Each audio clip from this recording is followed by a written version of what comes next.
अस्सलाम वालेकुम।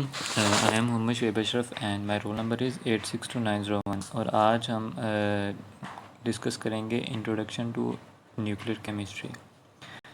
Nuclear chemistry के बारे में अगर हम बात करें तो न्यूक्लियर केमिस्ट्री दरअसल स्टडी है न्यूक्लियर रिएक्शंस की और उनके यूजेस की in chemistry.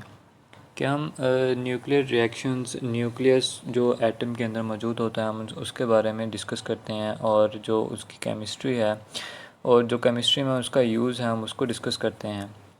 It is concern with the structure of nuclei, their stability, conversion to other nuclei etcetera.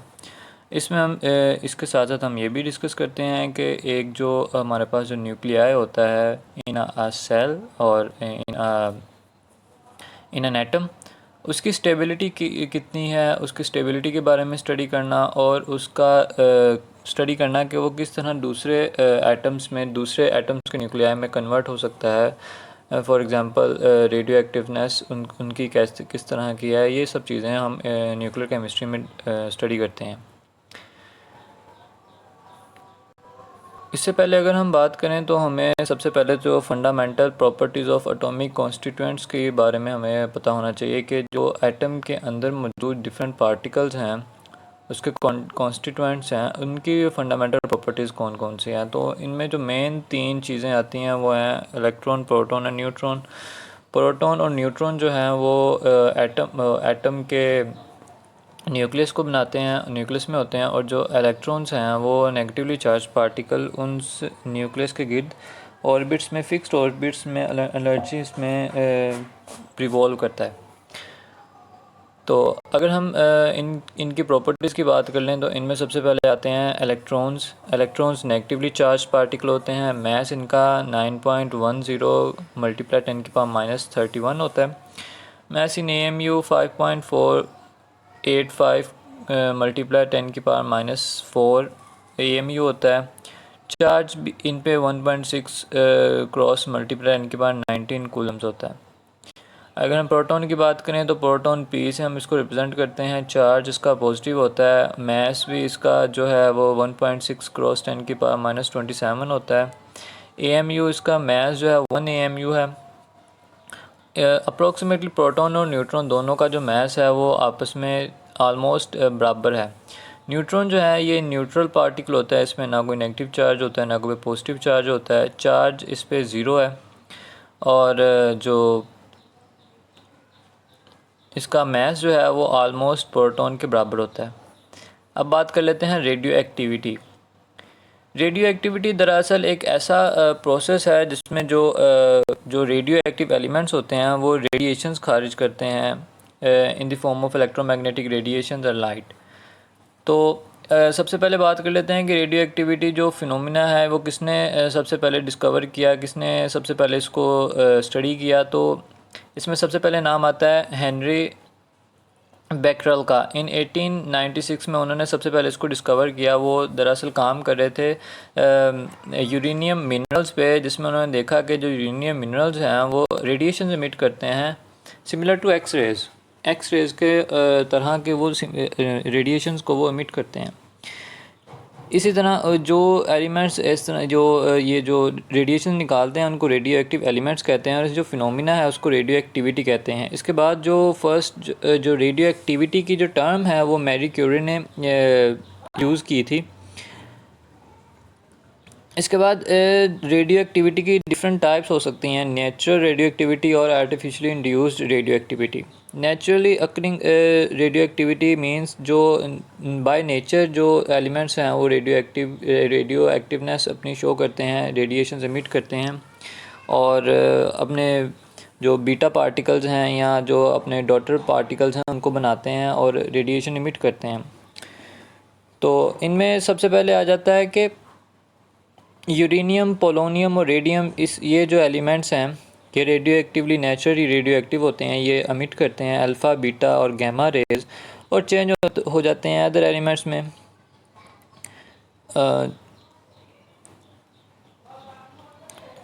जो न्यूक्लियस है उसके बारे में थोड़ी सी बात कर लेते हैं। जो न्यूक्लियस है उसमें हम जैसे पहले मैं बता चुका हूँ कि प्रोटॉन और न्यूट्रॉन होता है, इन दोनों को मिला के हम इनको न्यूक्लियॉन्स कहते हैं।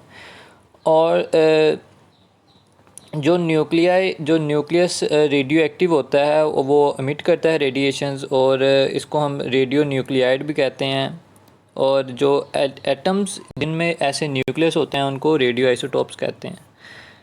अब जो रेडिएशंस हैं उनको एक्सप्रेस करने के लिए हम न्यूक्लियर इक्वेशन को डिराइव करते हैं, न्यूक्लियर इक्वेशन की फॉर्म में लिखते हैं।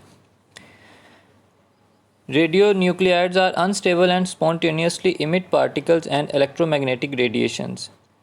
जैसे पहले बात क्लियर है कि रेडियो न्यूक्लियाइड्स जो हैं वो अनस्टेबल होते हैं और स्पॉन्टेनियसली खुद ब खुद जो है इलेक्ट्रोमैग्नेटिक रेडिएशंस और पार्टिकल्स को इमिट करते हैं। और जब ये इमिशन हो जाती है इनकी इलेक्ट्रोमैग्नेटिक रेडिएशंस की या जो पार्टिकल्स की, उसके बाद ये खुद स्टेबल हो जाते हैं और अपनी एनर्जी जो है वो कम एनर्जी पे आ जाते हैं। फॉर एग्ज़ाम्पल यूरेनियम 238 जो न्यूक्लियस है वो खुद ब खुद इमिट करता है हीलियम 4 न्यूक्लियाई। हीलियम 4 न्यूक्लियाई मतलब हीलियम 4 and 2, जिसको हम अल्फ़ा पार्टिकल भी कहते हैं। और जो जब ये अल्फ़ा पार्टिकल निकलता है तो ये एक इन पार्टिकल्स की स्ट्रीम को हम अल्फ़ा रेडिएशंस कहते हैं। उसको उसने in the form of equation भी ड्राइव कर दिया है कि यूरेनियम 238 जो है वो कन्वर्ट हो रहा है थोरियम 234 और साथ एक अल्फ़ा पार्टिकल हीलियम 4 निकल रहा है। तो इस तरह ये जो हमारे पास जो रेडिएशंस निकलती हैं हम इसको रेडियो एक्टिव डिके कहते हैं, कि जो हमारा पेरेंट न्यूक्लियाई है वो डिके हो रहा है और हमारे पास रेडिएशन निकल रही है। और जो हमारे पास बनने वाला न्यूक्लियाई होता है हम उसको डॉटर न्यूक्लियाइड कहते हैं। मतलब कि इसमें जो हमारे पास इक्वेशन है, फर्स्ट इक्वेशन, इसमें जो थोरियम है वो डॉटर न्यूक्लियाइड है और जो यूरेनियम है वो पेरेंट न्यूक्लियाइड है। ठीक है,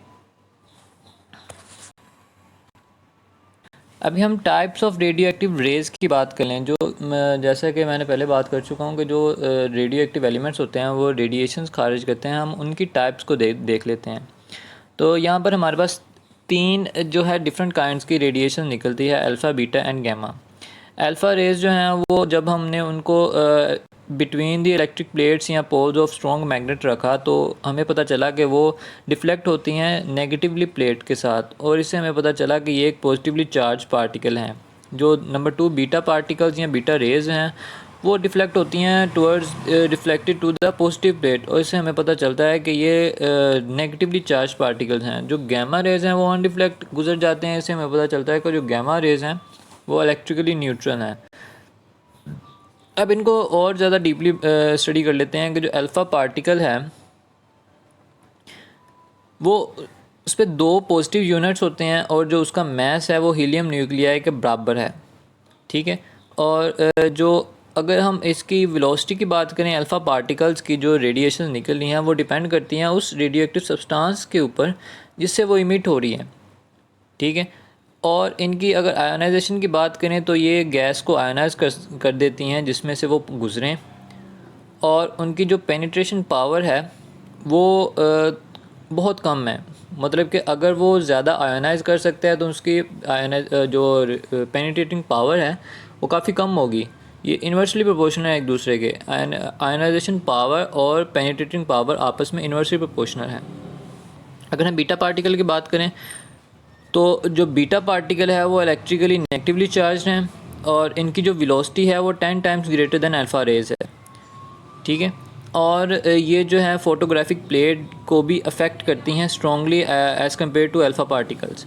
अगर हम इनकी आयोनाइजिंग पावर को देखें तो ये अल्फ़ा पार्टिकल्स की निस्बत बहुत कम आयोनाइजिंग इन नेचर होती हैं। अगर हम गैमा रेज़ की बात करें तो गैमा रेज़ जैसे कि हम पहले ही जान चुके हैं कि ये डिफ्लेक्ट नहीं होती अगर हम इनको रखें between the plates of magnet and electric plates, तो इससे हमें एक चीज़ तो पता चल गई कि ये जो है इलेक्ट्रिकली न्यूट्रल हैं। दूसरा, इनकी जो वेवलेंथ है वो शॉर्टर होती है और ये almost similar to X rays होती हैं। गैमा रेज़ जो है वो दरअसल फोटोन्स ऑफ लाइट हैं जो बहुत तेज़ी से मूव करते हैं with the speed of light, और ये नॉन मटेरियल हैं। ठीक है, और इनकी जो पेनिट्रेटिंग पावर है वो बहुत ज़्यादा है as compare to alpha and beta particles. अब अगर हम बात कर लें types of radioactive decay की, तो हमें सबसे पहले तो जो है ना ग्रुप डिस्प्लेसमेंट लॉ को हमें देखना पड़ता है। जो ग्रुप डिस्प्लेसमेंट लॉ है इसके अकॉर्डिंग जो जब भी किसी भी एलिमेंट से अल्फ़ा पार्टिकल की एमिशन होती है तो वो मूव कर जाता है 2 places to the left in the periodic table. कहने का मतलब ये है कि जब एक एलिमेंट जो है वो अल्फ़ा पार्टिकल की को एमिट करता है तो उसका जो एटॉमिक नंबर है वो 2 यूनिट डिक्रीज़ हो जाता है, और उसका जो मास है वो डिक्रीज़ हो जाता है बाय 4 यूनिट्स। और इसी तरह जब एक एलिमेंट जो है वो बीटा एमिशन करता है तो वो 1 place to the right 1 unit to the right move कर जाता है इन द प्रोडिक्ट टेबल, और उसका जो एटॉमिक नंबर है वो इंक्रीज़ होता है बाय 1। और जब हम इसको मोर डीपली रिसर्च करते हैं तो हमें जनरलाइजेशन आती है अल्फ़ा डिके, बीटा डिके और गैमा डिके की। जो अल्फ़ा डिके है इसको हम जनरली डिफ़ाइन कर देते हैं, it is the emission of alpha particle और helium nuclei from an unstable nucleus. जैसे कि मैं पहले बता चुका हूँ कि जो हमारे पास रेडियम है ये एक अनस्टेबल न्यूक्लियर है जिसमें से एक हीलियम न्यूक्लियर जो है वो एमिट हो रहा है जिसको हम अल्फ़ा पार्टिकल के नाम से जानते हैं, और इस तरह हमारे पास एक डॉटर न्यूक्लियर बन जाता है। तो ये एक सिंपल टाइप है अल्फ़ा डिके की। इसके बाद अगर हम बात करें बीटा डिके की, कि बीटा डिके क्या है, it is emission of high speed electron from an unstable nucleus. कि जो अगर हम किसी अनस्टेबल न्यूक्लियस से एक हाई स्पीड इलेक्ट्रॉन को एमिट करवा दें तो वो हमारे पास बीटा डिके की फॉर्म में आएगा। मिसाल के तौर पर कि हमारे पास एक न्यूक्लियस था, उसमें से जब हमने एक हाई स्पीड इलेक्ट्रॉन को निकाला तो बाकी हमारे पास सिर्फ एक प्रोटॉन बचा। जैसे कि ये है कि थोरियम जो है वो 90 था उसका एटॉमिक नंबर, और जब उसमें से हमने एक इलेक्ट्रॉन को निकाला तो उसका एटॉमिक नंबर एक बढ़ गया, 91 हो गया। ठीक है, तो इसी के साथ अगर हम बात करें गैमा एमिशन की, तो gamma emission is the emission of an excited nucleus from a gamma photon. कि एक गैमा फोटोन में से एक एक्साइटेड न्यूक्लियस को इमिट करना, एक एक्साइटेड न्यूक्लियस में से गैमा फोटोन को इमिट करना गैमा एमिशन कहलाता है। और इन जो हमारे पास रेडिएशन आती है इनकी जो वेवलेंथ है वो अबाउट 10⁻² मीटर होती है। इसी के साथ जो रेडियो एक्टिविटी है हम उसको आर्टिफिशियली भी इंड्यूस्ड करवा सकते हैं। आर्टिफिशियली रेडियो एक्टिविटी करवाने के लिए हमें क्या करना पड़ेगा, हमें बम्बार्डमेंट करवानी पड़ेगी सर्टेन न्यूक्लियाई की विद सब atomic particles on other nuclei, जिसकी वजह से हमारे पास जो रिएक्शन होगा हम उन जो एटम्स को कह सकते हैं एटम स्मैशर्स।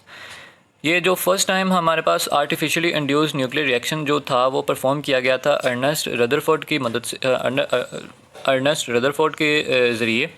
उन्होंने सबसे पहले इसको आर्टिफिशियली इंड्यूस करवाया था। जो सबसे पहले उन्होंने क्या किया था, उन्होंने नाइट्रोजन 14 को बम्बार्ड करवाया था विद अल्फ़ा पार्टिकल्स, और जो उनके पास जो प्रोडक्ट आया था वो था ऑक्सीजन 17 एंड अ प्रोटॉन, और इसको रिएक्शन को उसने इक्वेशन की फॉर्म में भी एक्सप्रेस कर दिया है। इन 1934 एरन जूलियट क्यूरी जो डॉटर ऑफ मैरी क्यूरी हैं उन्होंने भी इसको ऑब्ज़र्व किया, और वो लाइट एलिमेंट्स पे काम कर रही थी, बोरॉन और एलुमिनियम। उन्होंने बोरॉन और एलुमिनियम को ट्रीट करवाया विद अल्फ़ा पार्टिकल्स, और उन्होंने डिटेक्ट किया पॉजिट्रॉन्स और न्यूट्रॉन्स की एमिशन को। और उन्होंने ये भी ऑब्ज़र्व किया कि जो एमिशन ऑफ पॉजिट्रॉन्स हैं वो रुक नहीं रही अगर हम अल्फ़ा पार्टिकल्स के जो सोर्स हैं उसको रिमूव कर दें। तो इस तरह उन्होंने जो आर्टिफिशियली इंड्यूस्ड रेडियो एक्टिविटी है उसको उन्होंने चेक किया। इसके बाद अगर हम बात करें न्यूक्लियर शेल मॉडल की, तो जो न्यूक्लियर शेल मॉडल है वो सबसे पहले प्रपोज किया गया था एम.जी. मेयर इन 1949, और बाद में इसको मॉडिफाई किया था हेज़ल, जेंसन और स्विस ने in 1950। According to shell model, protons and neutrons are arranged into separate shells with in the nucleus like electrons in an atom. जो न्यूक्लियर शेल मॉडल है इसके अकॉर्डिंग जो न्यूट्रॉन और proton है वो भी सेपरेटली जो हैं वो अरेंज किए हुए हैं इन न्यूक्लियस, जैसे एक एटम में इलेक्ट्रॉन्स को हम अरेंज करते हैं। We know that in atoms each shell accommodates a certain maximum number of electrons. हमें पता है कि एक एटम में जो एनर्जी लेवल्स हैं उनमें स्पेसिफिक नंबर ऑफ इलेक्ट्रॉन्स ही आते हैं, जैसे में पहले में 2, दूसरे में 10, तीसरे में 18, 36 और इसी तरह आगे। वो कह रहे हैं कि इसी तरह in analogous manner proton and neutrons from separate closed shell with in the nucleus with the number equals, कि उसी तरह जो प्रोटॉन एंड न्यूट्रॉन जो हैं वो भी सेपरेट किए जाते हैं, अलहदा अपने जो ऑर्बिट्स हैं उनमें होते हैं। जैसे एक इलेक्ट्रॉन्स जो हैं वो अपने फिक्स्ड एनर्जी लेवल्स में होते हैं, सेम उसी तरह अगर हम जो इनकी एनर्जी की बेस पे इनकी जो है डिफरेंट टाइप्स हैं उनको बात करें तो इवन न्यूक्लियस, जो न्यूक्लियस जिनमें इवन न्यूक्लियस हों, the number of protons and neutrons जो हैं वो सेम और इवन नंबर हों, तो उनकी वजह से क्या होता है कि जो इनकी रिजल्टिंग स्पिन और एंगुलर ऑर्बिटल एंगुलर मोमेंटम होता है वो एक दूसरे के साथ कैंसिल हो जाता है, और जो हमारे पास रिजल्टेंट न्यूक्लियर एंगुलर मोमेंटम आता है वो ज़ीरो होता है।